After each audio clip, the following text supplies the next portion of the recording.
Giancarlo is a local rider here who is a Cat 1 cyclist, very accomplished rider, holds great power, knows how to train, knows how to look at data and is very up to date with regard to postures and trying to make this position fast. The plan today is we're going to put Giancarlo out on the road to ride 2 10-minute intervals. He's going to ride them at the same power to keep things consistent in that regard. And we're going to look at 2 positions that we've been working at.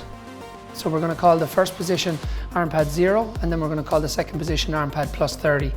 So what we're trying to figure out is the balance between comfort and how aggressive can we go with the position. Where obviously our goal is to make him fast. Using the Type R is we'll be focusing largely on the sacrum sensor. That sacrum sensor might give us some information with regard to the pelvic angles you hold between the 2 positions and also the pelvic rotation. The rider being stable, the rider not being under too much stress at the sacrum is both good for generating power and also his airflow nice and smooth.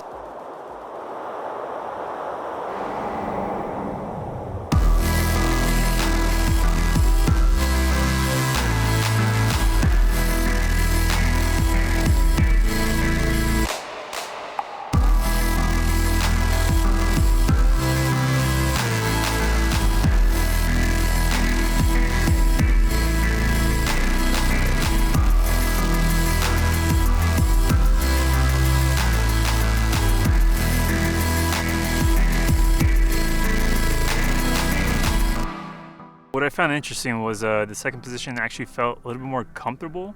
So if they were equally as fast, then I would say the second position. But with regards to racing, it really boils down to which one's faster. So I'm a little curious what the data is going to show once we analyze it. Giancarlo did a really good job in keeping both intervals very tight and consistent in relation to time, power, heart rate, and that allows us then to look at the motion metrics with some confidence.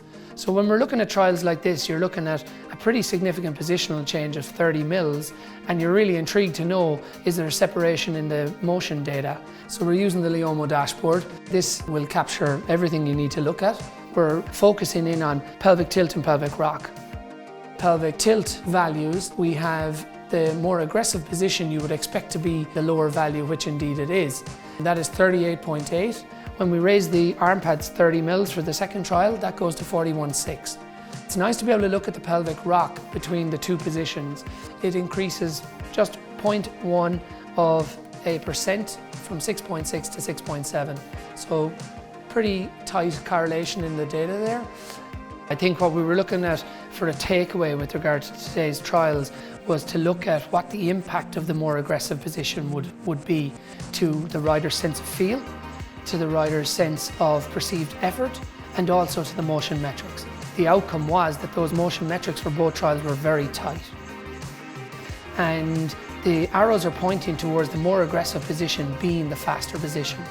And the rider is of the opinion that he can ride that position without any major stress compared to the conservative position. So that's the avenue that we're going to explore.